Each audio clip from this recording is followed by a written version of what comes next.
কিছু অপরাধ আছে, কিছু পাপ আছে, কিছু গুনাহ আছে, যেই গুনাহগুলোর সাজা শুধু আখিরাতেই দেওয়া হবে না, আল্লাহ রাব্বুল আলামিন নগদে দুনিয়াতে ওই পাপিষ্ঠকে বুঝিয়ে দিবেন। ওই পাপের শাস্তি দুনিয়াতেও তাকে পেতে হবে, আখিরাতেরটা তো থাকবেই। এরকম কিছু পাপ এবং অপরাধ কোরআন এবং হাদিসে বর্ণিত হয়েছে। এরকম 10টি পাপ, 10টি অপরাধের কথা আজ আমরা জানবো ইনশাআল্লাহ। এর ভিতরে সর্বপ্রথম, যেই অপরাধ করার শাস্তি শুধু আখিরাতে দেওয়া হবে না, আখিরাতের শাস্তি তো দেওয়া হবেই, দুনিয়াতেই আল্লাহ তাআলা ওই অপরাধীকে এই অপরাধের শাস্তি দিবেন, দিয়ে ছাড়বেন। এর মধ্যে প্রথম যে অপরাধের কথা বলতে চাই তা হলো মা বাবার অবাধ্যতা, মা বাবার নাফরমানি, মা বাবার সাথে বেয়াদবি করা, তাদের অসম্মান অশ্রদ্ধা করা, তাদের অধিকার নষ্ট করা, খর্ব করা। এটা এমন একটা অপরাধ, এই অপরাধের শাস্তি আল্লাহ শুধু আখিরাতে দিবেন তা নয়, ওই নরাধমকে, মা বাবার অবাধ্য এবং নাফরমান সন্তানকে আল্লাহ তাআলা দুনিয়াতে তার এই পাপের প্রায়শ্চিত্ত ভোগ করানো ছাড়া মৃত্যু দিবেন না। এ বিষয়ে মুস্তাদরাক হাকিমের বর্ণিত একটি হাদিস আছে, নবী আলাইহিস সালাম বলেছেন, বাবানি মুআজ্জালানি উকুবাতুহুমা ফিদ দুনিয়া আল বাগয়ু ওয়া উকুকুল ওয়ালিদাইন। মা বাবার নাফরমানি এর শাস্তি দুনিয়াতে নগদ দেওয়া হবে, আখিরাতটা তো আছেই। সেটা কখনো কখনো হতে পারে তার অবাধ্য সন্তানকে দিয়ে তাকে আল্লাহ তাআলা শাস্তি দিবেন, সেটা যেমন হতে পারে। আবার এমনও হতে পারে তার সন্তান নেই কিংবা সন্তানরা অবাধ্য না, আল্লাহ তাআলা তাকে অন্যভাবে অপমান অপদস্থ করে, লাঞ্ছনা দিয়ে, কষ্ট দিয়ে, তার থেকে নেয়ামত ছিনিয়ে নিয়ে কোনো না কোনোভাবে আল্লাহ তাআলা তাকে শাস্তি দিবেনই দিবেন। তবে হ্যাঁ, যেই কোনো অপরাধের পর যদি কোনো মানুষ আল্লাহর কাছে তওবায়ে নাসুহা করে, খাঁটি অন্তরে তওবা করে, লজ্জিত হয়, মাপ চায়, ফিরে আসে, তার কথা ভিন্ন, আল্লাহ তাআলা তাকে মাফ করবেন। কারোর যদি বাবা মা দুনিয়াতে বেঁচে থাকেন আর বাবা মার প্রতি তার কখনো অশ্রদ্ধা হয়, অসম্মান হয়, বেয়াদবি হয়, তাহলে সেটার প্রায়শ্চিত্ত হলো বাবা মার কাছে মাপ চাওয়া, চোখের পানি ফেলে দিয়ে। যতক্ষণ পর্যন্ত অন্তর থেকে তারা ক্লিয়ারেন্স না দিবেন যে ঠিক আছে তোমার ব্যাপারে আর কোনো দুঃখ আমার অন্তরে নেই, ততক্ষণ পর্যন্ত মা বাবার কাছে ক্ষমা চাইতে থাকা, এটা হলো এই অপরাধের তওবা। এখানে শুধু মুখে আস্তাগফিরুল্লাহ বললে কখনো তওবা হবে না, বরং মা বাবার কাছে মাপ চাইতে হবে। আপনি যদি আপনার স্ত্রী সন্তানদের সামনে, মা বাবার সামনে বেয়াদবি করেন, তাহলে তাদের সামনেই আবার তাদের কাছে মাপ চাইতে হবে। আপনি যদি কারোর সামনে বাবা মাকে অসম্মান করে থাকেন, তাদের কোনো নির্দেশ লঙ্ঘন করে থাকেন, তাচ্ছিল্য প্রদর্শন করে থাকেন, ওই মানুষগুলোর সামনেই আবার আপনাকে প্রায়শ্চিত্ত করতে হবে। এটি হলো মা বাবার কাছে ক্ষমা চাওয়ার পদ্ধতি। আর যারা হতভাগাদের কাতারে পড়ে গেছেন, মা বাবার দুজনেই অথবা দুজনের কোনো একজনকে হারিয়ে ফেলেছেন, এখনো পর্যন্ত তাদের সাথে কৃত অপরাধ এবং জুলুম, অবিচার, যেটা আল্লাহ তাআলা সহ্য করবেন না, সে অপরাধের প্রায়শ্চিত্ত আপনি করতে পারেন নাই, দুনিয়া থেকে চলে গেছেন, তারা কিভাবে প্রায়শ্চিত্ত করবেন? তাদের প্রায়শ্চিত্তের কয়েকটা ধাপ আছে। নাম্বার 1, তারা মা বাবার হয়ে আল্লাহর কাছে অনেক বেশি ইস্তেগফার এবং চোখের পানি ফেলবেন। আল্লাহ, আমার বাবাকে, আমার মাকে আপনি মাফ করে দিন। নামাজ পড়ে পড়ে ভোর রাতে তাহাজ্জুদের সময়, জুমার দিন মাগরিবের আগে, আসরের পরে সূর্যাস্ত যাওয়ার সময়, গুরুত্বপূর্ণ দোয়া কবুলের কিছু সময় আছে, এই সময়গুলোতে হাত তুলে আল্লাহর কাছে চোখের পানি ফেলে মাপ চাইবেন। আল্লাহ, আমার বাবার প্রতি আমি অনেক অনেক অবিচার করেছি, আমার মায়ের প্রতি আমি অনেক অশ্রদ্ধা প্রদর্শন করেছি, যেটা আমার করা উচিত হয়নি। আল্লাহ তাআলা কোরআনে কারিমে তার ইবাদতের নির্দেশের পরেই যার কথা বলেছেন তিনি হলেন মা বাবা। রিদার রব্বি ফি রিদাল ওয়ালিদাইন ওয়া সাখাতুর রব্বি ফি সাখাতিল ওয়ালিদাইন। নবীজি সাল্লাল্লাহু আলাইহি সাল্লাম বলেছেন, কারোর মা বাবা যদি তার উপরে সন্তুষ্ট থাকে তো আল্লাহ তার উপরে সন্তুষ্ট, আর মা বাবা যদি অসন্তুষ্ট তো আল্লাহ তার উপর অসন্তুষ্ট। মা বাবা হলো মানুষের জান্নাতের দুয়ার, এটাকে ঠিক রাখলে মানুষের জন্য জান্নাতের পথ সুগম হয়। মোহতারাম হাজরিন, এই জন্য কোনো ইমানদার যদি তার মা বাবাকে হারিয়ে ফেলেন, দুজনের কোনো একজন চলে যান, এটা বড় দুর্ভাগ্যের কথা যে জীবদ্দশায় মাপ চাওয়া হয় নাই। প্রায়শ্চিত্ত করার জন্য প্রথম কাজ হলো মা বাবার হয়ে অনেক বেশি বেশি ইস্তিগফার করা, ক্ষমা প্রার্থনা করা, তাদের হয়ে আল্লাহর কাছে আপিল করা, দোয়া করা, আল্লাহ তাদেরকে মাফ করে দিন। এই কাজটি অনেক বেশি পরিমাণে করতে থাকা, দিল থেকে করতে থাকা এক।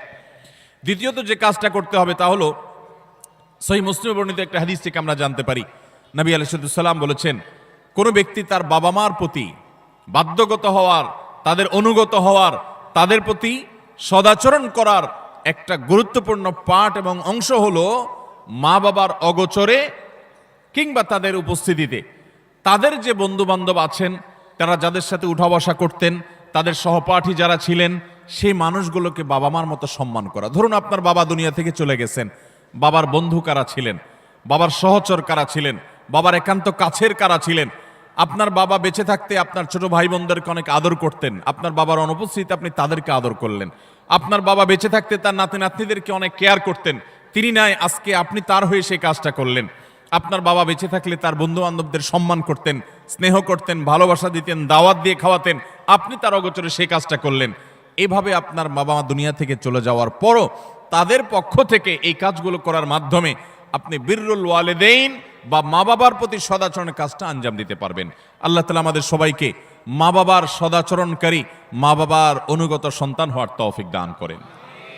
নবী আলাইহিস সালাম, বিভিন্ন নবী রাসূলগণ কোরআনে কারিমে তাদের বিবরণ এসেছে, তাদের সম্পর্কে আল্লাহ রাব্বুল আলামিন এই সার্টিফিকেট দিয়েছেন। তারা কখনো কখনো আল্লাহর কাছে দোয়া করেছেন যেন তারা মা বাবার প্রতি সদাচরণকারী হন। এটা খুব সহজ বিষয় না। অনেক বদমেজাজ সন্তান আছে, অনেক কুলাঙ্গার সন্তান আছে যে বাবা মার প্রতি তারা অশ্রদ্ধা প্রদর্শন করে। বাবা মা ত্রুটি করতে পারে, বিচ্ছুতি করতে পারে, তারাও যদি অন্যায় করে সন্তানের প্রতি তাদেরও বিচার হবে, কিন্তু সন্তান হিসাবে আপনার চেষ্টা থাকবে বাবা মার সামনে কখনো অশ্রদ্ধা হয়, অসম্মান হয় এমন কোনো কাজ না করা।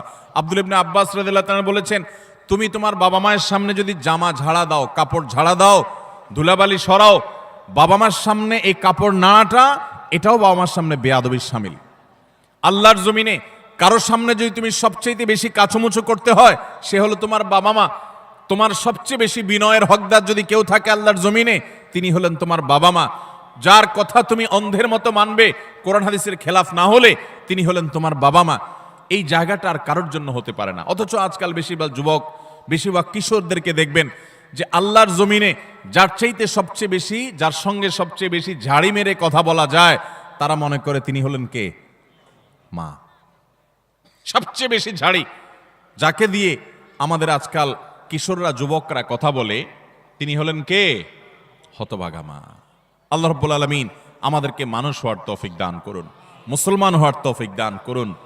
মা বাবার মর্ম ততক্ষণ পর্যন্ত মানুষ বোঝে না যতক্ষণ পর্যন্ত সে বাবা মা না হয়েছে। আল্লাহ তাআলা আমাদেরকে বাবা মার কদর করার তৌফিক দান করুন।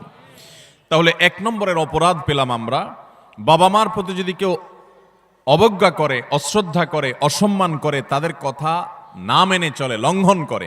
হ্যাঁ, তারা কোনো অন্যায় কথা বললে সেটা মানা যাবে না, ন্যায়সঙ্গত কথা বললে সেটা মানতে হবে। এই ক্ষেত্রে যদি কেউ ত্রুটি করে, বিচ্যুতি করে, বাবা মার অবাধ্য হয়, তার এই শাস্তি আল্লাহ শুধু আখিরাতেই দিবেন তা নয়, দুনিয়াতে তাকে এর জন্য প্রায়শ্চিত্ত ভোগ করতে হবে। তবে যদি সে মাপ চেয়ে এটাকে সুরাহা করে ফেলে এবং এটা ক্ষমা চেয়ে নেয়, তাহলে আল্লাহ তাআলা আশা করা যায় মাফ করবেন। নাম্বার 2, কারোর প্রতি জুলুম, কারোর প্রতি অবিচার, গায়ের জোর খাটানো, মাস্তানি গুন্ডামি করা, প্রভাব প্রতিপত্তি দেখানো, যে কাউকে দুর্বল পেয়ে তার উপরে চড়াও হওয়া, কাউকে ঠকিয়ে নিজের কাজ সিদ্ধ করা, এই মানুষের প্রতি জুলুম, অবিচার, এটার শাস্তি আল্লাহ তাআলা দুনিয়াতে দেন। পৃথিবীর ইতিহাসে এমন একজন জালেম দেখাতে পারবেন না যে জালেম জুলুম করেছে আর তার প্রায়শ্চিত্ত তাকে দুনিয়াতে পেতে হয়নি। পৃথিবীর ইতিহাসে সর্বপ্রথম জালেম, মানব সভ্যতার, মানব ইতিহাসের সর্বপ্রথম জালেম ছিল কাবিল, আদম আলাইহিস সালামের ছেলে কাবিল। সে জুলুম করেছে নিজের আপন ভাই হাবিলের প্রতি। আল্লাহ তাআলা তার মুখ সম্মোচন করে দিয়েছেন, তাকে অপমান অপদস্থ করেছেন, তার এই কুকর্ম আল্লাহ তাআলা ফাঁস করে দিয়েছেন। এটি ছিল আল্লাহর পক্ষ থেকে তার জন্য দুনিয়ার শাস্তি, আখিরাতের শাস্তি তো আছেই। পৃথিবীর ইতিহাসে বহু জালেম গিয়েছে, নমরুদ জুলুম করেছে, আবু জাহাল জুলুম করেছে, উতবা সাহেবা জুলুম করেছে, অনেক পরাশক্তি জুলুম করেছে। আল্লাহ তাআলা তাদের প্রত্যেককে অপদস্থ করেছেন, অপমান করেছেন, তাদের মুখ সম্মোচন করেছেন, তাদের শাস্তি দিয়েছেন। তবে আল্লাহ ছাড় দেন, আল্লাহ ছাড় দেন। আল্লাহ বলেছেন ইন্নামা নুমলি লাহুম, আমি ছাড় দিয়ে রাখি, ইন্না কাইদি মাতিন। ছাড় দেওয়ার পরে যখন ধরি, সে ধরাটা হয় বড় শক্ত, সেটা থেকে বাঁচার কোনো উপায় থাকে। জুলুম এমন অপরাধ, কোন মুসলমান যদি কোনো হিন্দুর প্রতি জুলুম করে, কোন নামাজি মানুষ যদি কোনো বেনামাজির প্রতি জুলুম করে, কোন ধার্মিক মানুষ যদি কোনো অধার্মিক মানুষের প্রতি জুলুম করে, তারপরও আল্লাহ তাআলার সাহায্য ওই মাজলুমের প্রতি থাকে, হোক সে অমুসলিম, হোক সে অন্য ধর্মের মানুষ, কারণ জুলুমকে আল্লাহ কখনো সহ্য করেন। ভাইরা আমার, পশু পাখি তাদের কোনো জান্নাতও নাই, জাহান্নামও নাই। পশু পাখির কোনো জান্নাত জাহান্নাম আছে? তাদের কোনো ইবাদত বন্দেগী আছে? আল্লাহ তাআলা কিয়ামতের দিন গরু ছাগলকে জিজ্ঞাসা করবেন, তোমার যৌবনকাল কিভাবে কাটাইছো? ঘাস খায় কাটছো নাকি শুয়ে শুয়ে কাটছো? আল্লাহ জিজ্ঞাসা করবেন। জিজ্ঞাসাবাদ হবে মানুষের এবং জিনের। পশু পাখির কোনো জিজ্ঞাসাবাদ হবে? পশু পাখির আল্লাহ জিজ্ঞাসা করবেন, ঘাস বেশি খাইছো কিনা, অপচয় করছো কিনা? তোমার মালিক তোমাকে ঘাস খাইতে দিছে, অর্ধেক খাইছো আর অর্ধেক ফালাইছো, অপচয় করছো, জবাব দাও। এরকম কোনো কথা আছে হাদিস কোরআনে? নাই। তাদের কোনো বিচার নাই। কিন্তু জুলুম এমন অপরাধ,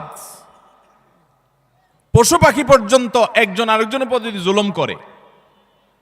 একটা গরু অন্য গরুটার উপরে চড়াও হয়ে তাকে আক্রমণ করে রক্তাক্ত করে ফেলেছে, গায়ের জোর ছিল।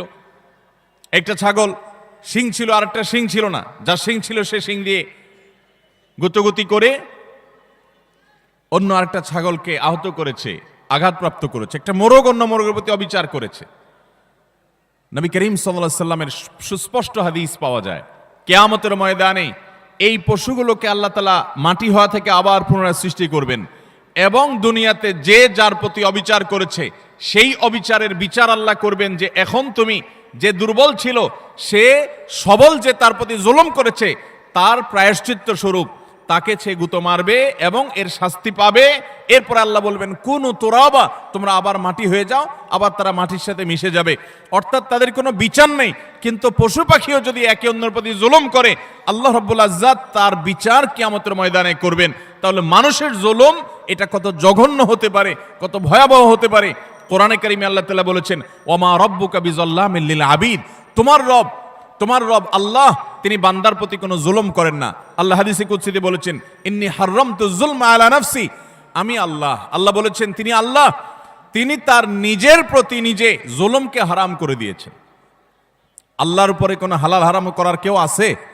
হালাল হারাম করবে তো তিনি, যিনি মহান সৃষ্টিকর্তা, তিনি নিজে সৃষ্টিকর্তা, তাকে আবার হালাল হারাম বাতাবে কে? তার জন্য কোনো বিধিনিষেধ তো থাকার কথা নয়, কিন্তু তিনি নিজের প্রতি নিজে এটা আরোপ করেছেন যে আমি জুলুমকে আমার উপরে হারাম করে দিয়েছি। আজ সমাজের চতুর্দিকে তাকালে দেখবেন এই ভয়াবহ অপরাধ। আমরা অনেকে নামাজ কালাম পড়ছি, মুখে হয়তো দাড়িও আছে, আমি হয়তো নিজেকে মুসলমান দাবিও করছি, আমি হয়তো তাসবিহ তিলাওয়াতও করছি, অথচ আমি একজন রিকশাওয়ালাকে দুর্বল পেয়ে জুলুম করছি, আমি হয়তো অধীনস্থ কর্মচারীকে দুর্বল পেয়ে জুলুম করছি, আমি হয়তো আমার চাইতে আরেকজন একটু কম ক্ষমতা সম্পন্ন তাকে পেয়ে আমি চড়াও হচ্ছি, আমি হয়তো আমার মালিক অনুপস্থিত আছে, এই দুর্বলতায় আমি তার সম্পদের প্রতি জুলুম করছি, তার কাজ ফাঁকি দিয়ে জুলুম করছি। এভাবে চতুর্দিকে দেখবেন জুলুমের এক মহোৎসব চলছে। আল্লাহ রাব্বুল আলামিন কোরআনে কারিমে পরিষ্কারভাবে জানিয়েছেন যে জুলুম যদি কেউ করে, এই জুলুম চুল পরিমাণও যদি করা হয়, এর বিচার আল্লাহ তাআলা করবেন। আখিরাতে শুধু বিচার হবে তা নয়। আমরা যে হাদিসটি আবু দাউদ এবং তিরমিজিতে পাই, সেই হাদিসে নবী সাল্লাল্লাহু আলাইহি ওয়াসাল্লাম বলেছেন, মা মিন যামবিন আজদারু আই ইউআজ্জিলাল্লাহু লিসাহিবিহি আল উকুবা ফিদ দুনিয়া মা মা ইয়াদখিরুহু ফিল আখিরাহ মিসলাল বাগয়ি ওয়া কাতিআতির রাহম। জুলুম এবং অবিচার যদি কেউ করে, তো এর শাস্তি আখিরাতে যা আল্লাহ রেখেছেন তা তো হবেই, দুনিয়াতে নগদ শাস্তি ভোগ করা ছাড়া মানুষ পা নাড়াতে পারবে না। একজন জালিম দেখাতে পারবেন না যে জালিম জুলুম করতে করতে হাসতে হাসতে দুনিয়া থেকে চলে গেছে, তার ভেতরে ত্রাস সৃষ্টি হয়েছে, কোনো না কোনো ভাবে আল্লাহ তাআলা তার জীবনটাকে জীবন্ত জাহান্নাম করেছেন, অথবা অপমান অপদস্থ করেছেন, বা ভেতরে ভেতরে শাস্তি দিয়েছেন। এই শাস্তি ভোগ করা ছাড়া কোনো জালিম যেতে পারে না। এই জন্য ভাইরা আমার, কারোর প্রতি যদি জুলুম হয়, বিশেষ করে আমাদের তরুণ বন্ধুদেরকে আমরা বলি যে কয়েকজন বন্ধু যখন একসাথ হন, শরীরের মধ্যে একটা ভাবসাব চলে আসে। কয়েকজন কলেজে পড়ুয়া বন্ধু, আজকাল কলেজে পড়া লাগে না, এখন কিশোর গ্যাং বাইর হইছে, পুস্কে পুস্কে 4-5 জন একসাথে হয়ে গেলেই মাস্তান হয়ে যায়, ঠিক না ঠিক? 4-5 জন একসাথে হলে শরীরে একটা ভাবসাব চলে আসে। একা একা যদি চায়ের দোকানে যান, তো আস্তে করে খুব নরম সুরে বলেন, মামু এক কাপ চা দেন। আর যখন 4-5 জন 6-7 জন একসাথে যান, তো শরীরে ভাব চলে আসে। একবারে বেশি 2বার যদি ডাকা লাগে ওই টি বয়কে, ওই কর্মচারী বেচারাকে, তখন তার দিকে তেড়ে যান, শক্ত কথা বলেন, জোরে আওয়াজ করেন, ভাবখানা এমন যে আপনি কি হুনুরু হয়ে গেছেন। গাড়িতে উঠেছেন, বাসে উঠেছেন, কয়েকজন মিলে উঠেছেন, তো মনে হচ্ছে যে কিছু একটা বাসে উঠে গেছে, কোনো একটা হাইওয়ান জন্তু উঠে গেছে, এরকম একটা ভাবচক্কর, ঠিক না ভাই? ঠিক ভাইরা আমার, কয়েকজন মিলে শক্ত আছেন, একজন রিক্সাওয়ালা হয়তো 10 টাকার জায়গায় 15 টাকা চাইছে, 1 টাকাও দিলেন না, পুরো টাকা না দিয়ে চলে গেছেন, বেচারা ফেলফেল করে চেয়ে আছে, কিছু বলার ক্ষমতা নাই। মনে রাখবেন, এর সবগুলো আল্লাহর খাতায় লেখা হচ্ছে। একটি পাপ এমন নাই, একটি জুলুম নাই যে জুলুম আল্লাহর খাতায় লেখা হচ্ছে না। নবী করিম সাল্লাল্লাহু আলাইহি ওয়াসাল্লাম সেজন্য বলেছেন, সেদিন আসার আগে নিজেদের এই সকল মামলাগুলোকে নিষ্পত্তি করে ফেলো, মানুষের অধিকারগুলো দিয়ে ফেলো, যাদের প্রতি জুলুম করেছো মাপ চেয়ে সেগুলোকে ক্ষমা চেয়ে সবগুলোকে চূড়ান্তভাবে নিষ্পত্তি করে ফেলো। যেদিন এগুলোর বিচার যখন আল্লাহ শুরু করবেন তখন কাউকে ছাড় দিবেন না। নবী সাল্লাল্লাহু আলাইহি ওয়াসাল্লাম বলেছেন, আতাদরুনা মানিল মুফলিস, তোমরা কি জানো সবচেয়ে বড় ভিখারিকে, অভাবীকে? সাহাবীরা বলেছেন, আল মুফলিসু ফিনা মাল্লা দিনারাহু ওয়ালা দিরহামা, হে আল্লাহর রাসূল, আমাদের মধ্যে যার টাকা পয়সা নাই সেই তো অভাবী, আমরা জানি। নবীজি সাল্লাল্লাহু আলাইহি ওয়াসাল্লাম বলেছেন, আরে সেই অভাবী আসল অভাবী না, আসল অভাবীর পরিচয় তাহলে শোনো। একটা লোক দুনিয়াতে অনেক কোরআন তেলাওয়াত করেছে, অনেক তাসবিহ জপেছে, অনেক হজ উমরা করেছে, অনেক বেশি ইবাদত বন্দেগী করেছে, অনেক নফল নামাজ পড়েছে, নফল রোজা রেখেছে, অনেক দান সাদেকা করেছে, অনেক ভালো কথা মানুষকে শুনিয়েছে, অনেক মাহফিলে সে গিয়েছে, অনেক ভালো কাজে সহযোগিতা করেছে, হাজী সাহেব গাজী সাহেব হয়েছে, সবই ঠিক আছে। কিন্তু এত বিশাল পরিমাণ আমলের পাহাড় নিয়ে আল্লাহর কাছে তিনি হাজির হয়েছেন, তার আশা এত আমল করে আসছি, জান্নাত আমার ঠেকাবে কে? কিন্তু দেখা গেল দুনিয়াতে তার জীবদ্দশায়, কৈশোর বয়সে, যৌবনে, প্রাপ্তবয়স্কে, বৃদ্ধ বয়স্কে, বিভিন্ন পর্যায়ে এসে সে কখনো কাউ প্রতি অত্যাচার করেছে, অবিচার করেছে, কাউকে ঘাট ধাক্কা দিয়েছে, কাউকে একটা ঘুষি দিয়েছে, কাউকে একটা গালি দিয়েছে, কাউকে প্রতি অবিচার করেছে, কারোর প্রতি জুলুম করেছে, কখনো কাজের বুয়ার প্রতি করেছে, কখনো ড্রাইভারের প্রতি করেছে, কখনো অধীনস্থের প্রতি করেছে, কখনো আপন ভাইয়ের প্রতি করেছে, কখনো আপন বোনের প্রতি করেছে, কখনো নিজের স্ত্রীর প্রতি করেছে, কখনো হয়তো সন্তানের প্রতি করেছে, নানামুখী মানুষের প্রতি জুলুম করেছে। এই জুলুমগুলোর যাদের প্রতি করা হয়েছে, কিয়ামতের ময়দানে এই লোক যখন আমলের পাহাড় নিয়ে জান্নাতে যাওয়ার জন্য মোছে তাও দিবে, সমস্ত পাওনাদার হাজির হয়ে আল্লাহর কাছে বলবে, আল্লাহ, এই ব্যক্তি যে আজ জান্নাতে যাওয়ার জন্য প্রস্তুতি গ্রহণ করছে, এই লোক সে আমাদের অধিকার নষ্ট করেছে, আমাকে একটি আঘাত করেছে, আমি দুর্বল ছিলাম, হয়তো রিকশাওয়ালা, কিছু বলতে পারি নাই। আপনি তো আহকামুল হাকিমিন, আজ বিচার দিবসেতে বিচার হবে, দুনিয়াতে আমি বিচার পাই নাই, আজকে আমি বিচার চাই। আল্লাহ তাআলা তখন ওই ব্যক্তিকে আল্লাহ রাব্বুল আলামিন তখন বলবেন, এখন বিচার হলো, তুমি যে আমলের পাহাড় নিয়ে এসেছো সেখান থেকে কিছু আমল সওয়াব তাকে দিয়ে দাও, কিছু সওয়াব তাকে দিয়ে দাও, তোমার কাজের প্রায়শ্চিত্ত হবে।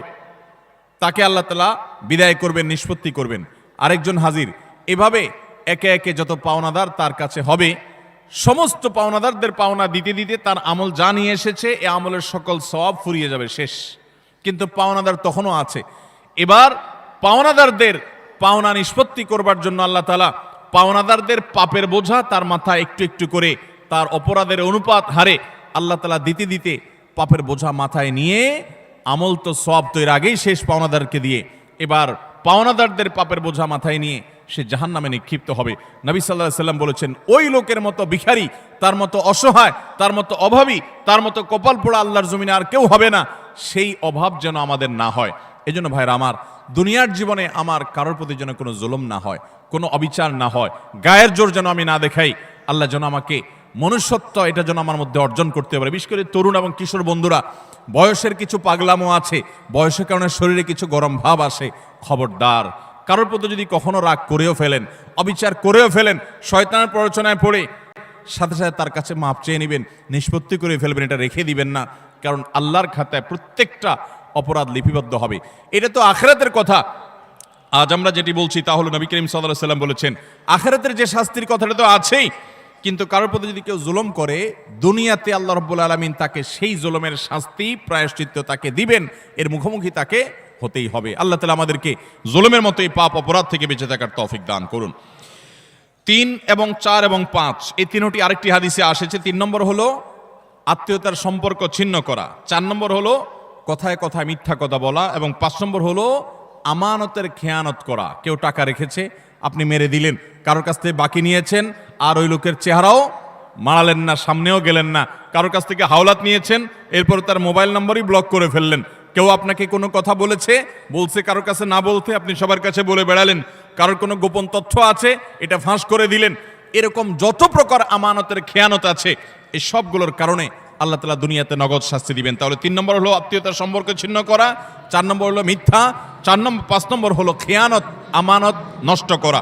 এই কয়েকটা পয়েন্ট একসাথে তাবরানীতে বর্ণিত হয়েছে। নবী সাল্লাল্লাহু আলাইহি ওয়াসাল্লাম বলেছেন যে কয়েকটা অপরাধ আছে এগুলোর শাস্তি আশাপাশি দুনিয়াতে হওয়াটা অধিকতর উপযুক্ত হবেই হবে, এর কোনো বিকল্প নাই, ব্যত্যয় নাই, আল্লাহ তাআলা এটি করবেনই। তার ভিতরে একটা হলো আত্মীয়তার সম্পর্ক ছিন্ন করা। অনেক মানুষ আছেন নিজের আপন ভাইয়ের সাথে সম্পর্ক ভালো নাই, বোনের সাথে সম্পর্ক ভালো নাই, কোনো যুক্তি খাটবে না।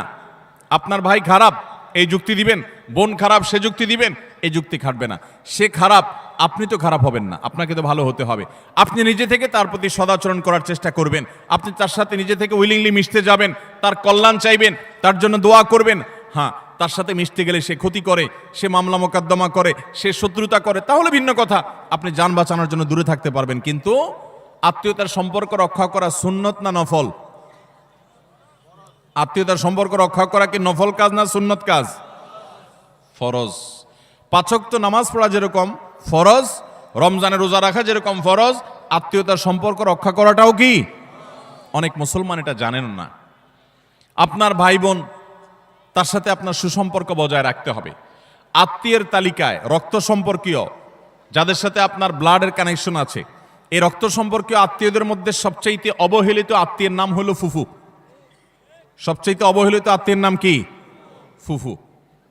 কজন বলতে পারবেন যে ফুফুর সাথে নিয়মিত যোগাযোগ করেন? যাদের ফুফু আছে কজন যোগাযোগ বলতে পারবেন? অল্প কয়েকটা হাত উঠছে।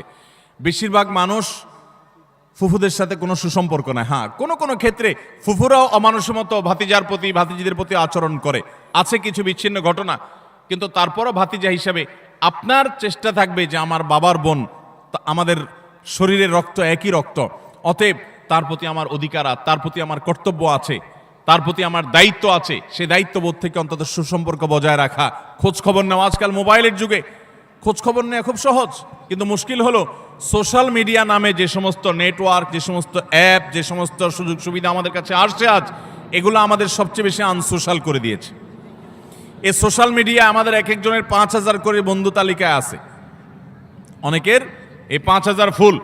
5000 বন্ধুর হক আদায় করতে করতে নিজের রক্ত সম্পর্কে আত্মীয়দের সাথে 6 মাসে একবার ফোনে কথা বলার টাইমও আমরা পাই না। ঠিক কিনা বলেন ভাইরা আমার? আপনার এই ফেক বন্ধু, কাগুজে বন্ধু, ফেসবুকীয় বন্ধু, কোরআন এবং হাদিসের আলোকে এদের কোনো হক আপনার কাছে সে অর্থে? অথচ বন্ধু আপনার পোস্টে লাইক মারছে, আপনি পাল্টা লাইক না মানলে বন্ধু নাখোশ হয়ে যায়। এই জন্য ঘুরে ঘুরে তার ওয়ালে গিয়া লাইক মারা লাগে। বন্ধু আপনার পোস্টে কমেন্ট করছে, আপনি কমেন্ট না করলে, রিপ্লাই না দিলে সে নাখোশ হয়ে, জন্য রিপ্লাই দেওয়া লাগে। মেসেঞ্জারে নক করছে, রিপ্লাই দেওয়া লাগে। এই 5000 এই সমস্ত কাগুজে বন্ধু আর ফেসবুকীয় বন্ধুর হক আদায় করতে গিয়ে আসল আপন যারা, তাদেরকে আজকাল আমরা ভুলে গেছি। আল্লাহ তাআলা আমাদেরকে আত্মীয় স্বজনের হক আদায় করার তৌফিক দান করুন। আপনি আপনার রক্ত সম্পর্কীয় আত্মীয়দের সাথে খোঁজ খবর রাখতে হবে। আপনার খালা আপনার রক্ত সম্পর্কীয় আত্মীয়, আপনার মামা আপনার রক্ত সম্পর্কীয় আত্মীয়, আপনার চাচা আপনার রক্ত সম্পর্কীয় আত্মীয়। আমাদের সমাজে দেখবেন যে চাচা এবং ফুফু, তাদের সাথে একসাথে থাকার কারণে, জমিজমার ব্যাপার স্যাপার থাকার কারণে অনেক সময় বুঝের অমিল হয়, গন্ডগোল হয়, মামলা কন্দমা পর্যন্ত জড়ায়, মনোমালিন্য হয়। কিন্তু তারপরও দিন শেষে তারা আপনার রক্ত সম্পর্কীয় আত্মীয়। আপনি একজন মুসলমান হিসেবে তাদের সাথে সম্পর্ক ছিন্ন কখনো করতে পারবেন না, কোনো যুক্তিতে না। হ্যাঁ, সে আপনার ক্ষতি করছে, বাধ্য হয়ে আপনি ছিন্ন করতে হচ্ছে বা দূরে থাকতে হচ্ছে, ভিন্ন কথা। এছাড়া অন্য কোনো যুক্তিতে আপনি আত্মীয়তার সম্পর্ক ছিন্ন করতে পারবেন না। অনেক লোক বলে আমার আত্মীয়, সে তো আমার খোঁজ খবর নেয় না, আমি একা নেওয়া লাগে। হ্যাঁ, আপনি একা নিবেন, আপনি আল্লাহর কাছে সওয়াব পাবেন। সে নিচ্ছে না, সে দায়ী হবে, অপরাধী হবে। সে নিচ্ছে না, এই যুক্তিতে আপনি তাকে ছিন্ন করার অধিকার নাই। আল্লাহ তাআলা আমাদেরকে আত্মীয়তার সম্পর্ক রক্ষা করার তৌফিক দান করুক। চাচা এবং ফুফুদের খোঁজ খবর নেব তো ইনশাআল্লাহ? চাচাতো ভাই, ফুফাতো ভাই বোন, তাদের খোঁজ খবর নেব তো ইনশাআল্লাহ? এগুলো তো অনেক পরের কথা। অনেক কপাল পড়া আছে নিজের আপন ভাই বোনের সাথেও যোগাযোগ, কত বন্ধু তার, কত দোস্ত তার, কত আপন তার, অথচ রক্ত সম্পর্কীয় এই মানুষগুলোর প্রতি তারা খেয়াল রাখে না। নবী করিম সাল্লাল্লাহু আলাইহি ওয়াসাল্লাম বলেছেন, আল্লাহ রাব্বুল আলামিন হাদিসে কুদসিতে বলেছেন, যে যে ব্যক্তি আত্মীয়তার সম্পর্ককে রক্ষা করবে, সংযুক্ত করবে, তাদের সাথে কানেক্টেড থাকবে, আল্লাহ তাআলা ওই ব্যক্তির সাথে কানেক্টেড থাকবেন। আর যে ব্যক্তি আত্মীয়তার সম্পর্কের সাথে সম্পর্ক ছিন্ন করে ফেলবে, আত্মীয়ের সাথে সম্পর্ক ছিন্ন করবে, রাখবে না, আল্লাহ তাআলা বলেছেন কাতাআহুল্লাহ, আল্লাহ তাআলা তার সাথে সম্পর্ক ছিন্ন করে ফেলবেন। এবং লা ইয়াদখুলুল জান্নাতা কাতি', আত্মীয়তার সম্পর্ক ছিন্নকারী জান্নাতে প্রবেশ করবে। কোনো যুক্তিতে আত্মীয়তার সম্পর্ক আপনি ছিন্ন করতে পারেন না, রাগ করে 3 দিন অভিমান করতে পারেন, এর বেশি না। আল্লাহ আমাদেরকে এই অপরাধটি থেকে বেঁচে থাকার তৌফিক দান করুন। আত্মীয়তার সম্পর্ক রক্ষা করলে ওই ব্যক্তিকে আল্লাহ তাআলা দুনিয়াতে নগদ শাস্তি দিয়ে থাকেন আখিরাতের শাস্তির পাশাপাশি। আর 4 নম্বর হলো মিথ্যা, কথায় কথায় মিথ্যা, সবার সাথে মিথ্যা, তার জীবনটা মিথ্যার উপরে। এই মিথ্যাবাদীদের উপর আল্লাহ বলেছেন যে লানাতুল্লাহি আলাল কাযিবিন, আল্লাহর লানত, আল্লাহর অভিশাপ এবং আল্লাহর গজব নাজিল হয় মিথ্যাবাদীদের উপরে। এজন্য ইমানদার কখনো কথায় কথায় মিথ্যা বলতে পারে। 5 নম্বর হলো খেয়ানত, যেটা বললাম যে আমানতের খেয়ানত, অর্থের দিক থেকে খেয়ানত, কথার দিক থেকে খেয়ানত, বিভিন্ন দিক থেকে খেয়ানত। আপনি কারোর কোনো কিছু নকল করলেন, ফেসবুকে আজকাল যে খেয়ানত হয় সেটা হলো একজনের লেখা কপি করে এনে আপনার ওয়ালে সুন্দর করে পোস্ট করে দিলেন, সবাই আপনাকে বাহবা দিল, ভাই মাশাআল্লাহ আপনি তো সুন্দর লেখেন দেখা যায়, আসলে আপনি এটা চুরি করে আনছেন আরেকজনেরটা। এটা হলো খেয়ানত, এটা হলো আমানতের। এখন আজকাল তো বই পুস্তকেই হয় ডাইরেক্ট, অথচ এই খেয়ানত ফেসবুকেও পোলাপান করতে এখন বড় বড় শিক্ষাবিদরা বই পুস্তকেই এই আকাম করছেন। অতএব এই সমস্ত খেয়ানত, এটা কোনো মুসলমানের চরিত্র হতে পারে? মুসলমান কখনো এই 2 নম্বরই করবে। অতএব আমানত আমরা রক্ষা করব তো ইনশাআল্লাহ। নবী সাল্লাল্লাহু আলাইহি ওয়াসাল্লাম বলেছেন ইযা হাদ্দাসার রাজুলু ফালতাফাতা ফাহিয়া আমানা, তোমার সাথে কেউ কথা বলেছে, কথা বলার পর সে সেখান থেকে সরে গেছে, সাথে সাথে ওই কথাটা তোমার কাছে আল্লাহর পক্ষ থেকে আমানত হয়ে গেছে। এই আমানত রক্ষা করার চেষ্টা করব তো ইনশাআল্লাহ। আপনার কাছে কেউ এখান থেকে কোনো কথা বলেছে, আপনার কাছে হোয়াটসঅ্যাপে একটা মেসেজ পাঠাইছে, কয়দিন পর পরই দেখবেন ফেসবুকে প্রায় সময় দেখবেন যে স্ক্রিনশট আউট হয়ে গেছে, হয় কি হয় না? স্ক্রিনশট কি হয়ে গেছে? এটা প্রচার হয়ে গেছে। আপনার সাথে এখান থেকেও আলাপ করেছে, আপনি তার কোনো দুর্বল দিক পাইছেন, কোনো কারণে শত্রুতা উদ্ধার করা দরকার, আপনার সাথে সে একান্তের আলাপচারী থাকে, আপনি ফেসবুকে প্রচার করে দিলেন। এটা আমানতের খেয়ানত, এটা মানুষের প্রাইভেসি লঙ্ঘন। ইসলাম মানুষের প্রাইভেসিকে এত গুরুত্ব দেয় যে কেউ যদি কারোর বাড়িতে উকি মারে, এবং দেখার চেষ্টা করে তার ব্যক্তিগত সময়কার উঠা বসা, কাজ কাম, অ্যাক্টিভিটিস, নবী আলাইহিস সালাম বলেছেন এটা এমন জঘন্য অপরাধ যে এই লোকের চোখ উফড়ে ফেলার মতো অপরাধ সে করেছে। আজকাল দেখবেন প্রায় সময় অমুক অমুকের আইডি হ্যাক করেছে, অমুক আইডি হ্যাক করে সেখান থেকে তার ব্যক্তিগত সব তথ্য সে ফাঁস করেছে, এটা করেছে সেটা করেছে। কেউ কারোর মোবাইল ফাইলে ঘাটাঘাটি করে তার ব্যক্তিগত জিনিসপত্র ঘাটাঘাটি শুরু করে। এগুলো সবগুলো আমানতের খেয়ানত। আমাদের কথা, আমাদের কাজ, আমাদের টাকা, আমাদের পয়সা, লেনদেন সব কিছুতে আমানতদারিতা দেখাতে হবে। আমানতের খেয়ানত যারা করে, আপনি কাউকে আমানতের খেয়ানত করবেন, আল্লাহ তাআলা আপনাকে এই পরিস্থিতির মুখোমুখি করবেন। বিদায় এ ধরনের গুনাহ থেকে আমরা বেঁচে থাকবো ইনশাআল্লাহ। নাম্বার 6, কোন মুসলমানকে অপমান করা। আমাদের যুবকদের কাছে আজকাল সবচাইতে প্রিয়, সবচেয়ে পছন্দের পাপ হলো এটা। যে পাপটা করতে আমাদের যুব সমাজ সবচেয়ে বেশি মজা পায়, স্বাদ পায়, এনজয় করে, রসিয়ে রসিয়ে যে পাপটা করে আমাদের যুবক বন্ধুরা, সেটা হলো কাউকে অসম্মান করা, অপমান করা। দেখবেন 2-4 জন বন্ধু মিলে আরেকজনকে নিয়ে টিজ করছে, আরেকজনকে নিয়ে উত্ত্যক্ত করছে, আরেকজনকে নিয়ে বাজে কথাবার্তা বলছে। এমনকি আপনার ইউনিভার্সিটিগুলোতে আমরা প্রায় সময় দেখি যে কি হয়ে থাকে, র্যাগিংয়ের শিকার হয় ছোট ভাইয়েরা, জুনিয়ররা, এবং এটাকে তারা মনে করছে তাদের অধিকার। মানুষ যখন অসভ্য হয়ে যায়, পশুদের মধ্যে এই কালচার নাই যে একে অন্যকে অপমান করে তারা এরকম অসভ্যের মতো আনন্দ উৎসব করে, এটা তাদের মধ্যে পর্যন্ত নেই।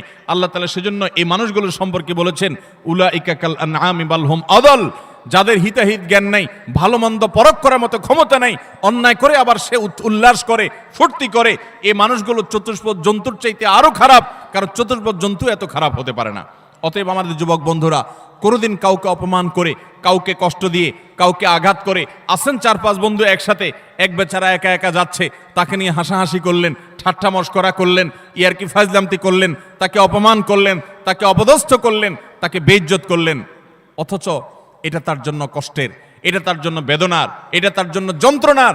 আপনি যে মানুষ হয়ে থাকেন, আপনি যে মুসলমান হয়ে থাকেন, তো আপনার হাসি তামাশার নামে, বন্ধু বান্ধবের সাথে আড্ডার নামে আপনি কখনোই অপকর্ম করতে পারেন? নবী করিম সাল্লাল্লাহু আলাইহি সাল্লাম বলেছেন, আবু দাউদে বর্ণিত হয়েছে, কোনো মানুষ সে যদি আরেকজনকে অপমান করে, এমন একটা জায়গায় যেখানে ওই লোকটা অপমান থেকে বাঁচার চেষ্টা করছে, সে চায় কেউ তার জন্য সাহায্যের হাত বাড়িয়ে দেখ, সেখানে আপনি তাকে আরো অপমান করলেন, তাহলে আপনি নিশ্চিত জেনে রাখেন, লিখে রাখেন, আপনার জীবনে এরকম পরিস্থিতি আসবে যে আপনি কোনো পরিস্থিতিতে মানুষের সাহায্যের জন্য আপনি হাত বাড়াবেন, কিন্তু সাহায্য পাবেন না, পাবেন অপমান। কারণ মানুষকে অপমান করলে তার শাস্তি আল্লাহ তাআলা দুনিয়াতে নগদ দিয়ে থাকে। আল্লাহ তাআলা এই অপরাধ থেকে, এই গুনাহ থেকে আমাদেরকে বেঁচে থাকার তৌফিক দান করুন। ভাইরা আমার, ভালো মুসলমান হওয়ার জন্য ভালো মানুষ হতে হবে। আপনি কয়েক বন্ধু মিলে একসাথে হাসি ফুর্তি করতে পারেন, আনন্দ তামাশা করতে পারেন, খেলাধুলা করতে পারেন, ক্রীড়া কৌতুক করতে পারেন, শরিয়ার সীমানায় থেকে। আপনি সেটা করতে গিয়ে কাউকে নিয়ে আপনি হাসাহাসি করতে পারেন। একটা মেয়ে হাঁটে হেঁটে যাচ্ছে, আপনি দেখে ওই মেয়েটাকে শুনিয়ে শুনিয়ে এমন কথা বললেন যে কথা শুনে মেয়েটার মানসিকভাবে আঘাতপ্রাপ্ত হচ্ছে, আপনি তাকে অপদস্থ করছেন, নোংরা কথা বলছেন। যুবকদের মধ্যে এই রোগ আছে না নাই? জনে জনে ঘরে ঘরে আজকে এই রোগ ভরে গেছে। ভাইরা আমার, আল্লাহ আপনাকে বিবেক দিয়েছেন, আপনি আনন্দ অবশ্যই করতে পারেন, আপনি অবশ্যই কৌতুক করবেন, আপনি অবশ্যই ক্রীড়া করবেন, আপনি অবশ্যই রসিকতা করবেন, বন্ধুদের সাথে মজা করবেন, কিন্তু আপনার মজা আরেকটা মানুষের কষ্টের কারণ, আপনার মজা আরেকটা মানুষের অপমানের কারণ হতে পারে না। আপনার বিবেককে জিজ্ঞাসা করুন, কোনো পশু এত নিচে নামে না। আল্লাহ তাআলা আমাদের যুবকদেরকে সঠিক এবং সুন্দর পথে চলার তৌফিক দান করুন। মনে রাখবেন, এই সমস্ত অপকর্মের একটা শাস্তি তো আপনাকে নগদে পেতেই হবে, সেটা হলো অপরাধ বোধের অদৃশ্য দাহন। অনেক লোক আছে দেখবেন, বৃদ্ধ বয়সে এসে হাজী সাহেব, গাজী সাহেব, দাড়িয়ালা, হজরতজি ইত্যাদি সেজে যায়, কিন্তু উনি জানেন উনি যৌবন বয়সে বহু মেয়েকে উত্ত্যক্ত করেছে, বহু ছেলের গায়ে হাত তুলেছে, বন্ধু বান্ধব মিলে বহু অন্যায় করেছে, বহুত আকাম কুকাম করেছে। এই সমস্ত আকাম কুকামের কথা যখন মনে হয়, তখন অপরাধ বোধের একটা জ্বালা আছে ভেতরে, সে নিজেকে নিজে জানে যে আমি কত খারাপ ছিলাম, এই যন্ত্রণায় সে ভুগতে থাকে। আর যারা যৌবনকালে এই সমস্ত অন্যায় এবং পাপাচার থেকে বেঁচে থেকে তাদের যৌবনকে পরিচ্ছন্ন করে, পড়াশোনা করে, কেরিয়ার গড়ে তোলে, সামাজিক কর্মকাণ্ড করে, বন্ধুবান্ধব মিলে ক্রীড়া কৌতুক করে, শরিয়ার সীমানার মধ্যে থেকে কারোর প্রতি অবিচার অন্যায় করে না, তাদের এই জীবনের সবচেয়েতে নগদ আল্লাহ তাআলার পক্ষ থেকে যে পুরস্কার আছে, তাহলে মানসিকভাবে সে ফিল করে যে আমি অন্যায় করি নাই, আমি অবিচার করি নাই, আমি যৌবন বয়সে ভালো কিছু কাজ করতে পেরেছি। আল্লাহ আমাদেরকে যৌবনকালে ভালো কোনো কাজ করার তৌফিক দান করুন। আমরা এই সমস্ত অনাচার থেকে বেঁচে থাকবো তো ইনশাআল্লাহ। আজকাল যুবকদেরকে দেখবেন, প্রায় সময় দেখবেন রোস্টিং ভিডিও বানায়। ভিডিওর নাম কি? Roasting video. রোস্টিং ভিডিও মানে কি? একজনকে রোস্ট করে। এতদিন আমরা শুনছি মুরগি রোস্ট করে, এখন পোলাপান কি রোস্ট করে? মানুষ রোস্ট করে। একটা মানুষের হয়তো কোনো ভুল হয়েছে, তার ভুল হলে অবশ্যই তার সমালোচনা হতে পারে, যৌক্তিক সমালোচনা হতে পারে, ভুল সংশোধন হতে পারে, ভুল শুধরানো হতে পারে, কিন্তু ভিডিও বানায়া তার চরিত্র হনন, তার ব্যক্তিগত বিষয় আসে তুলে এনে তাকে একেবারে মুরগিরে যেরকম রোস্ট করে, তার গোষ্ঠী উদ্ধার করার নাম হলো রোস্টিং ভিডিও। আমরা কোন সভ্যতায় বসবাস করছি? যুবকদের কাছে এই জিনিসগুলো খুব এনজয় করার মতো বিষয়, সেগুলো দেখে আমরা অনেকে খুব হাসি, আমরা খুব আনন্দ পাই, খুব মজা পাই। আমাদের রুচি নষ্ট হয়ে গেছে। ভাইরা আমার, একজন মানুষ আরেকজন মানুষকে নিয়ে চরম অপমানকর কোনো কাজ কখনো করা, এটা কখনো সভ্য মানুষের কাজ হতে, এটা কখনো মুসলমানের কাজ হতে পারে। আল্লাহ তাআলা আমাকে আপনাকে এরকম সচেতন দায়িত্বশীল মুসলমান হওয়ার তৌফিক দান করুন। আমরা কোনো মানুষকে অপমান করব, আমরা কোনো মানুষকে কষ্ট দেব। আজ অনেক যুবক আছে বাবার বয়সী একজন মানুষের সাথে পর্যন্ত বেয়াদবের মতো আচরণ করে। রিকশাওয়ালা হতে পারে, তিনি রিকশা চালক, কিন্তু আপনার বাবার বয়সী, আপনার বড় ভাইয়ের বয়সী, আপনার চাইতে অন্তত আলটিমেট কমপক্ষে বড়, অ্যাটলিস্ট আপনার চাইতে সে সিনিয়র, কিন্তু দেখা যায় তার সাথে পর্যন্ত তুচ্ছ-তাচ্ছিল্য করে, তুই তোকারি করে, যা তা বলে আমাদের যুবকরা আজকাল, অনেকে, আমি সবার কথা বলছি, অনেক যুবকরা আজকাল এমন আচরণ করে। আল্লাহ রাব্বুল আলামিন এই সমস্ত উদ্ভ্রান্তের জীবন, এই সমস্ত উচ্ছৃঙ্খলতার জীবন পরিহার করে আমাদেরকে সুন্দর জীবন যাপন করার তৌফিক দান করুন। ভাইরা আমার, একটা সুস্থ বিবেক অনেক বড় নেয়ামত, যে বিবেকের রাডারে ধরা পড়বে যে এটা অন্যায়, এটা ন্যায়। আমার কোনো বন্ধু একটা অপকর্ম করছে, আমি বুঝতে পারলাম আমার রাডারে ধরা পড়েছে এটা অন্যায়, আমি প্রতিবাদ করব, ওই বন্ধুকে প্রয়োজনে ত্যাগ করব, আমি একজন ভালো বন্ধু গ্রহণ করব। চেষ্টা করা যাবে না ইনশাআল্লাহ? যৌবনকাল বারবার আসবে না ভাইরা। যৌবনের যে পাগলামি, যৌবনের যে উচ্ছলতা, যৌবনের যে উন্মাদনা, আল্লাহর শপথ করে বলছি এটা চিরকাল থাকবে? থাকবে না, এটা চলে যাবে। কি করেছেন সে জিনিসটা কিন্তু ঠিকই থেকে যাবে। আপনার কর্মটা ঠিকই থেকে যাবে। যৌবনের এই সময়টা চলে যাবে, কিন্তু যৌবনকালে যা যা করেছেন এই সবগুলো আপনার আমলনামা যেমন লেখা থাকবে, আপনার স্মৃতিতেও থাকবে।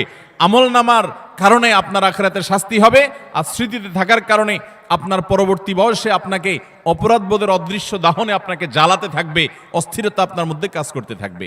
অতএব যৌবনকালে এবং যে কোনো বয়সে আমরা কোনো মানুষকে অপমান অপদস্থ করব।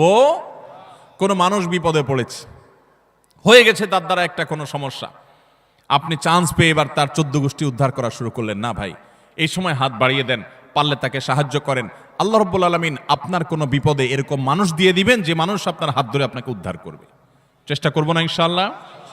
তাহলে 6 নম্বর অপরাধ এটি যে কোনো মানুষকে অপমান করলে, কোনো মুসলমানকে অপমান করলে তার শাস্তি আল্লাহ রাব্বুল আলামিন দুনিয়াতে দেন। এবং যে ব্যক্তি কোনো বিপদে পড়া মানুষকে, যার দরকার সাহায্য, সে সাহায্যের জন্য হাহাকার করছে, ওই টাইমে তাকে আরো আঘাত করে, আরো আক্রমণ করে, তার রোস্টিং ভিডিও বানায়, তার চরিত্র হনন করে, তাকে অপমান অপদস্থ করে, এই ব্যক্তি তার যখন জীবনে এরকম পরিস্থিতিতে পড়বে, আল্লাহ তাআলা ঠিক একইভাবে অন্য আরেক পাপিষ্ঠকে দিয়ে আল্লাহ তাআলা তাকে সাইজ করবেন। বিদায় বেঁচে থাকবো তো ইনশাআল্লাহ। নাম্বার 7, মানুষকে দেখানোর জন্য কোনো ভালো কাজ করলে, এখন ফেসবুকের সময়, এমন কোনো ভালো কাজ পাওয়া কঠিন হবে যেটা আমরা ফেসবুকে দেই না। আমরা আমাদের আসুন্নাহ ফাউন্ডেশনের বিভিন্ন ভালো কাজ কার্যক্রম ফেসবুকে দেই, সেটা হলো জবাবদিহিতা। ডোনাররা যে ডোনেশন করেন তাদের টাকা কোথায় খরচ হচ্ছে, সেটা কিভাবে খরচ হচ্ছে, সেটা তাদেরকে জানানোর জন্য। ব্যক্তিগত দান, ব্যক্তিগত ভালো কাজ, এটাকে একজন ইমানদার যথাসম্ভব লুকাবার চেষ্টা করবে। হ্যাঁ, অন্যকে উৎসাহিত করবার জন্য দান কখনো প্রকাশ্যও দেওয়া যেতে পারে, সেটা প্রশংসনীয় হতে পারে। কিন্তু আজকাল দেখবেন যে যুবকদের দোষ দিয়ে লাভ কি? অনেক মধ্যবয়স্ক মানুষও আছে, দেখা যায় কোনো গরিব মানুষকে হয়তো একটা কলা দান করছে, কলা ত্রাণ হিসাবে। ওই কলা দেখা যায় 6 জন 7 জন মিলে ধরে রাখছে, বুঝার কোনো উপায় নেই কি গরিবকে দিচ্ছে না গরিবে তাদেরকে দিচ্ছে। এই চিত্র আমাদের সমাজে আছে না নেই? সামান্য কয়টা মুড়ি দিচ্ছে, সামান্য একটা কিছু দিচ্ছে, তো এতজন মিলে দিচ্ছে, এটা দেখে বোঝার উপায় নাই যে গরিব মানুষটা দিচ্ছে না এরা গরিব মানুষকে দিচ্ছে।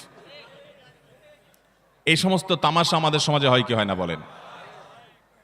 কদিন আগে একটা ভিডিও ভাইরাল হয়েছে যে এক লোক দোয়া করবে, তো একটা ছেলেকে মোবাইল দিয়া ভিডিও করতে লাগাই দিছে, ওইটা আবার আরেকজন ভিডিও করে ফেলছে। এবার সে হাত তুলে কাঁদতেছে, কান্দার শেষ, মোবাইল অফ করে ভিডিও ফেসবুকে ছেড়ে দিস। ভাইরা আমার, ওমরা করতে গেলে, কোন একটা ভালো কাজ করতে গেলে সেলফি সেলফি সেলফি ছাড়া কিচ্ছু।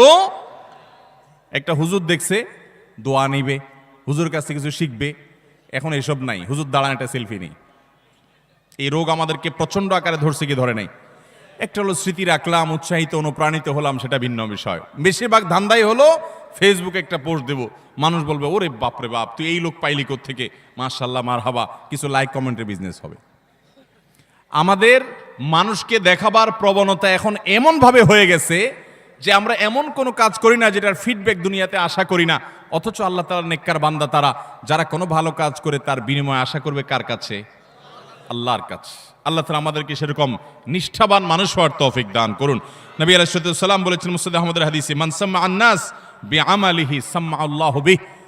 যে ব্যক্তি কোনো ভালো কাজ করে গল্প দিয়ে বেড়াবে শুধুমাত্র মানুষের কাছে, লোক শোনানো, লোক দেখানো কাজ করবে, আল্লাহ রাব্বুল আলামিন ওই ব্যক্তিকে এই কাজের প্রায়শ্চিত্ত দুনিয়াতেই দিবেন এবং তার শাস্তি দুনিয়াতেই হবে। আল্লাহ তাআলা আমাদেরকে এই লৌকিকতা, মানুষকে দেখাবার জন্য ভালো কাজ করার এই বদ অভ্যাস পরিহার করার তৌফিক দান করুন। নাম্বার 8, যদি কেউ নেয়ামতের নাশুকরি করে, আল্লাহ কোনো নেয়ামত দিয়েছেন সেটার নাশুকরি করেছে, এই ব্যক্তিকে আল্লাহ তাআলা নগদ শাস্তি দিবেন। সূরা নাহল 128 নম্বর আয়াতে আল্লাহ তাআলা বলেছেন, ওয়াদারাবাল্লাহু মাসালান কারিয়াতান কানাত আমিনাতান মুতমাইন্নাহ। একটা জনপদের মানুষ, তারা নিরাপদে ছিল, সুখে শান্তিতে ছিল, আল্লাহ তাআলা তাদেরকে নিরাপদে রেখেছেন, ভালো রেখেছেন। ইয়াতিহা রিজকুহা মিন কুল্লি মাকান, প্রত্যেকটা জায়গা থেকে আল্লাহর পক্ষ থেকে রিজিক আসতো। ফাকাফারাত বিআনউমিল্লাহ, তারা আল্লাহর নিয়ামতকে অস্বীকার করে বলেছে, নাশুকরি করেছে।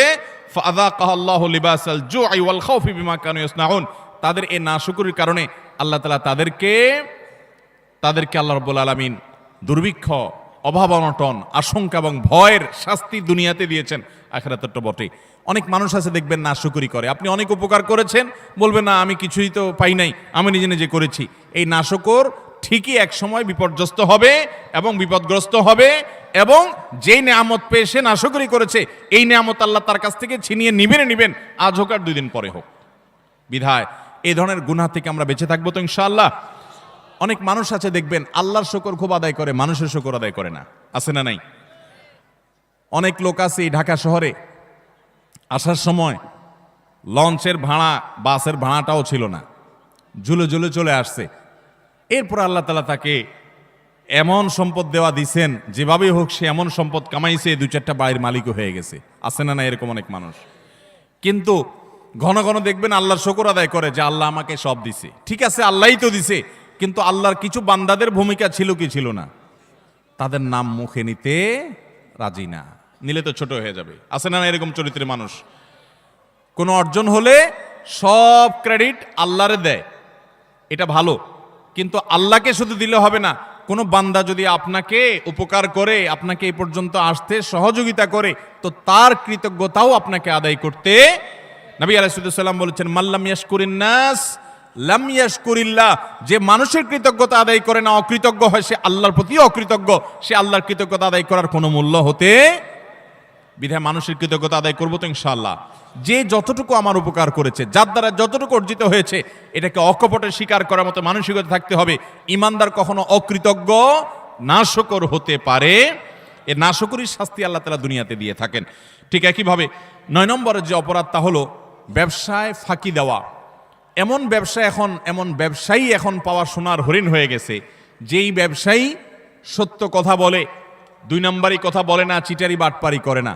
আপনি ঢাকা শহরের কোন দোকানে কোন মার্কেটে যাবেন, আল্লাহর কিছু নেককার বান্দা আছে সেটা হাতে গোনা, বেশিরভাগ দোকানে যাবেন 100 টাকা কেনা ভাই, আল্লাহর কিরা রাসূলের কিরা ভাই, যদিও রাসূলের কিরা হয় না, শিরক, এরকম নানা কিরা বলে নানা কসম করে বলবে 100 টাকা কিনা, এরপরে মুলামুলি করার পর দেখা যায় 50 টাকা দিয়ে দিস, আছে না নাই? গতকালকে চট্টগ্রামের মাহফিলে একজন একটা প্রশ্ন লিখে দিস, বলে ভাই দোকানে মিথ্যা কথা বলতে বলতে অনেক সময় দেখা যায় একটা কাস্টমারের সাথে সত্য বলবো নিয়ত করছি, তবুও মুখ দিয়ে মিথ্যাটাই চলে আস।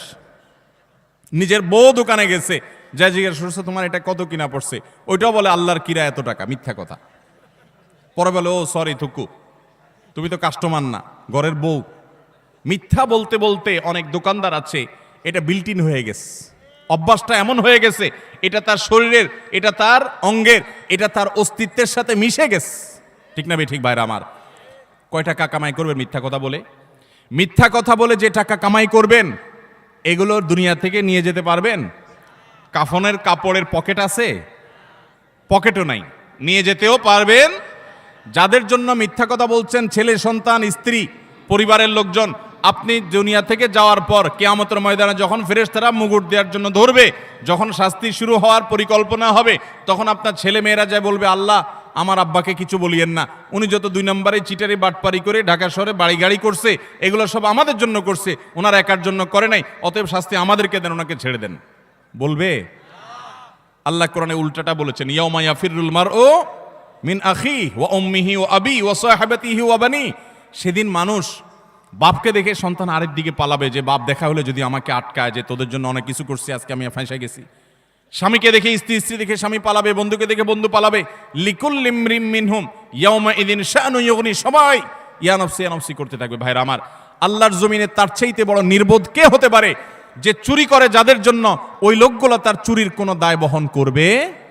আরাম করে ভোগ করবে ছেলে মেয়েরা, অথচ আপনি তার পাপের প্রায়শ্চিত্ত ভোগ করবেন। তাহলে আপনি কেন দোকানদারি করতে গিয়ে কাস্টমার সাথে মিথ্যা কথা বলবেন? আপনি সত্য কথা বলেন, কেনা বেচা আপনার কম হবে, ব্যবসা একটু কম হবে, আয় ইনকাম একটু কম হবে। মনে রাখবেন, এর বিনিময়ে শান্তিটা আল্লাহ তাআলা দুনিয়াতেও দিবেন, আখেরাতেও দিবেন। চেষ্টা করবো তো ইনশাআল্লাহ। ভাইরা আমার, ওজনে কম দেওয়া, দোকানদারি, ব্যবসা বাণিজ্যের মধ্যে মিথ্যা, প্রতারণা, আজ গোটা দুনিয়া দাঁড়িয়ে আছে মিথ্যার উপরে। সারা ঢাকা শহরের যত বিজনেস আছে, ম্যাক্সিমাম বিজনেসই দেখবেন, বিশেষ করে খুচরা পর্যায়ে ম্যাক্সিমাম বিজনেস দাঁড়িয়ে আছে মিথ্যার উপরে। ফল দোকানে যাবেন, উপর দিয়ে সব সুন্দর করে সাজা রাখছে, বড় বড় গুলা, নিচ দিয়ে সব ছোট ছোট গুড়া গুড়া, আছে না নাই? পোকা খাগুলো সব সরা রাখছে, উপর দিয়ে ভালোগুলো দিয়ে রাখছে। নবী করিম সাল্লাল্লাহু আলাইহি সাল্লাম একবার বাজারে গেলেন, গিয়ে দেখলেন যে এক লোক গমের স্তূপ নিয়ে বসে আছে, গম বিক্রি করছে। নবী করিম সাল্লাল্লাহু আলাইহি সাল্লাম ফিল্ড ভিজিটে গেলেন, সরাসরি মদিনার রাষ্ট্রনায়ক তিনি গিয়ে সোজা হাত ঢুকিয়ে দিলেন গমের ভিতরে, স্তূপের ভিতরে। সন্দেহ হলো তার, দেখলেন যে ভিতরে সব ভিজা গম। এটা ওজনে ভারী হবে, আর শুকনাগুলো ওজনে কম হবে, পরিমাণে বেশি হবে সেখানে, তো ভিজাটার দাম কম হবে। ভদ্রলোক ভিজাগুলো নিচে, উপরে দিয়ে শুকনাগুলো দিয়ে বিক্রি করছে। নবী করিম সাল্লাল্লাহু আলাইহি ওয়াসাল্লাম বললেন, এই চিটারি কেন করলে তুমি তো একই দামে বিক্রি করছো, অথচ তোমার ভেতরে ভিজা কম। তখন তিনি বললেন, হে আল্লাহ রাসূল, বৃষ্টিতে ভিজে গেছে, আমি কি করবো, এই জন্য উপরে দিয়ে এগুলো দিয়ে দিচ্ছি। নবী সাল্লাল্লাহু আলাইহি ওয়াসাল্লাম, না, তুমি ভিজাগুলো আলাদা বিক্রি করবে, শুকনাগুলো আলাদা বিক্রি করবে, ভিজাগুলোর এক দাম হবে, শুকনাগুলোর আরেক দাম হবে। তুমি কেন এই বাটপারি এবং চিটারি করলে? মান গাসসা ফালাইসা মিন্না, মনে রাখবে যে মানুষকে প্রতারণা করে ব্যবসা বাণিজ্যে সে আমার উম্মত হতে পারে।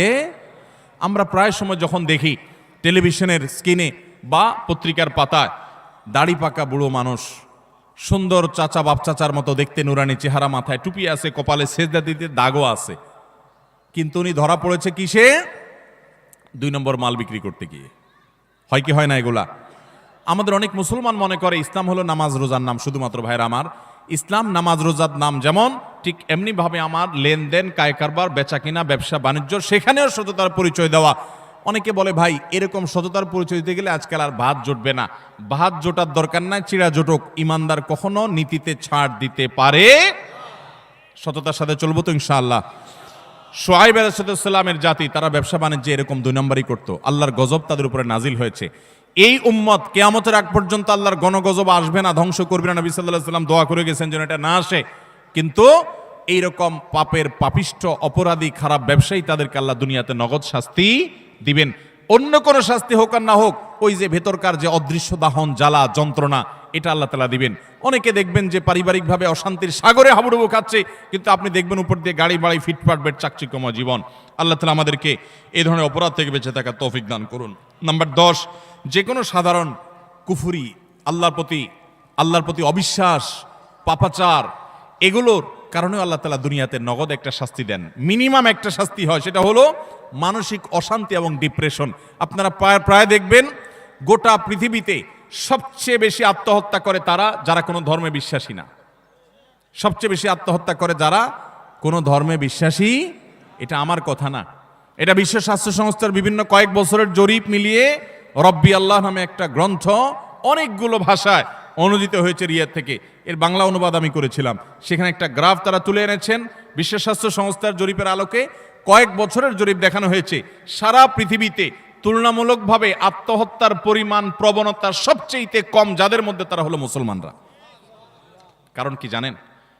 মুসলমান যদি দেয়ালে পিঠ থেকে যায়, সে জানে উপরে আল্লাহ আছেন, তার একটা আস্থার জায়গা থাকে, ভরসার জায়গা থাকে। আর যার আল্লাহর প্রতি বিশ্বাস না, সে বলে ও স্যাড, ব্যাড, শেষ, আফসোস করা ছাড়া তার কিছু আর থাকে। যালিকা বিআন্নাল্লাহা মাওলাল্লাযীনা আমানু ওয়া আন্নাল কাফিরিনা লা মাওলা লাহুম। আল্লাহ হলেন ঈমানদারদের অভিভাবক, আর কাফেরদের কোনো অভিভাবক থাকে। অতএব ভাইরা আমার, যে কোনো পাপের একটা নগদ শাস্তি হলো মানসিক অশান্তি, মানসিক যন্ত্রণা। আপনি দেখবেন যারা আত্মহত্যা করে মারা যায়, প্রায় সময় দেখবেন, এই যে কিছুদিন আগে, গত বছর সম্ভবত, একজন প্রতিষ্ঠিত একজন নায়ক, তার শ্বশুর আত্মহত্যা করে মারা গেলেন। কিসের অভাব বলেন? টাকা আছে, পয়সা আছে, গাড়ি আছে, হ্যাঁ কিছু দেনা হয়েছেন, কিছু পেরেশানি হয়েছে, তো এটা তো অনেক গরিব মানুষের হয়, অনেক ইমানদারেরও হয়। কিন্তু বেশিরভাগ ক্ষেত্রে দেখবেন ডিপ্রেশন আর ডিপ্রেশন ছাড়া কিছু নাই। ঘুম আসে না, মদ খাওয়া ছাড়া ঘুম আসে না, ওষুধ খাওয়া ছাড়া ঘুম আসে না। অথচ ভোগের যত উপকরণ সব তার হাতের কাছে আছে। মদের বোতলও তার কাছে আছে, নর্তকীও তার সামনে আছে, অন্যায়, পাপাচার এবং উচ্ছলতা, এটা করার যত মাধ্যম আছে সব তার হাতের কাছে আছে, কিন্তু শান্তি জিনিসটা নাই। মানসিক শান্তি জিনিসটা আল্লাহ রাব্বুল আলামিন কোরআনে কারিমে বলেছেন, আলা বিযিক্রিল্লাহি তাতমাইন্নুল, আল্লাহর জিকির, আল্লাহর আনুগত্যের মধ্যে প্রশান্তি আসে। ভাইরা আমার, সালাহাতু সঙ্গে বুদি দিল খারাস, আজ মুদে এক জামানা খাকে বাস। পাপ বহুত করেছেন, পাপে মজা আছে আমি জানি। জিনা করেছেন, মাদকের দিকে হাত বাড়িয়েছেন, অন্যায় অনাচার করেছেন, অবৈধ পথে কামাই করেছেন, অনেক টাকা পয়সা করেছেন, কিছু স্বাদ পেয়েছেন আমি জানি। আজমোদে এক জামানা খাকে বাস। আসুন এবার একটু ভিন্ন স্বাদ আস্বাদন করি। আল্লাহর বাধ্যগত হয়ে, আল্লাহর নাফরমানি ছেড়ে দিয়ে আল্লাহর গোলামের জীবন কিছুদিন পরীক্ষামূলক করে দেখেন। এটার যে স্বাদ, দুনিয়াতে ভোগের জীবনে সেই স্বাদ কখনো পাওয়া যায়? আল্লাহ আমাদের সবাইকে আল্লাহর সমস্ত নাফরমানি থেকে বেঁচে থাকার তৌফিক দান করুন। আমরা আবারও এক নজরে বলছি, 10টি অপরাধ যেগুলোর শাস্তি আল্লাহ তাআলা দুনিয়াতে নগদ দিয়ে থাকেন। নাম্বার 1, মা বাবার অবাধ্যতা, মা বাবার নাফরমানি, তাদের সাথে বেয়াদবি, দুনিয়াতে আল্লাহ নগদ শাস্তি দেন। নাম্বার 2, কারো প্রতি জুলুম অবিচার করলে ওই জালিমকে অপমান অপদস্থ করা, তাকে আল্লাহ তাআলা তার ভিতরে ত্রাসের সৃষ্টি করা, অশান্তির সাগরে ডুবানো, নগদ শাস্তি আল্লাহ তাআলা জালিমকে দেন কারো প্রতি জুলুম করলে। নাম্বার 3, আত্মীয়তার সম্পর্ক যদি কেউ ছিন্ন করে। নাম্বার 4, কেউ যদি মিথ্যা কথায় বলে। নাম্বার 5, আমানত দেয় কিন্তু আমানতের খেয়ানত করে, এই ব্যক্তিগুলোর শাস্তি আল্লাহ তাআলা দুনিয়াতে দেন। নাম্বার 6, কাউকে অপমান করলেন, অপদস্থ করলেন, অসম্মান করলেন, কারোর ইজ্জত সম্মানে টানাটানি করলেন। আজকাল দেখা যায় ফেসবুকীয় প্রজন্ম, আমাদের ফেসবুক প্রজন্ম দেখা যায়, ইউটিউব প্রজন্ম, টুইটার প্রজন্ম এবং আপনার এই টিকটক প্রজন্ম মানুষকে নিয়ে যাহা তা করছে, এতে তার ইজ্জত যাচ্ছে, কার সম্মান যাচ্ছে, এগুলো দেখা দেখি নাই।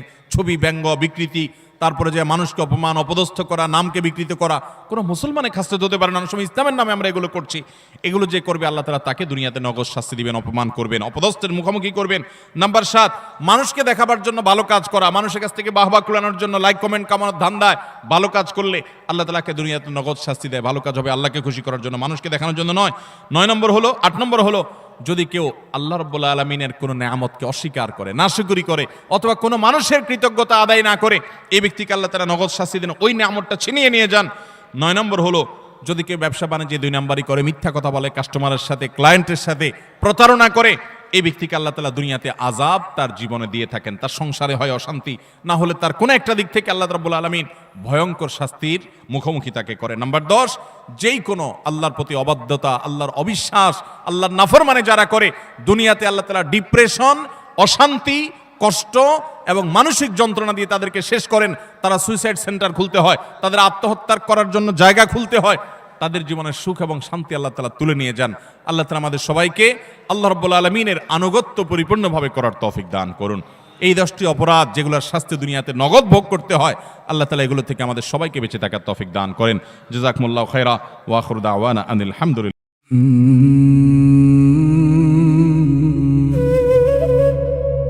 दिल फकीदी मोहब्बती बोरा दिनर दा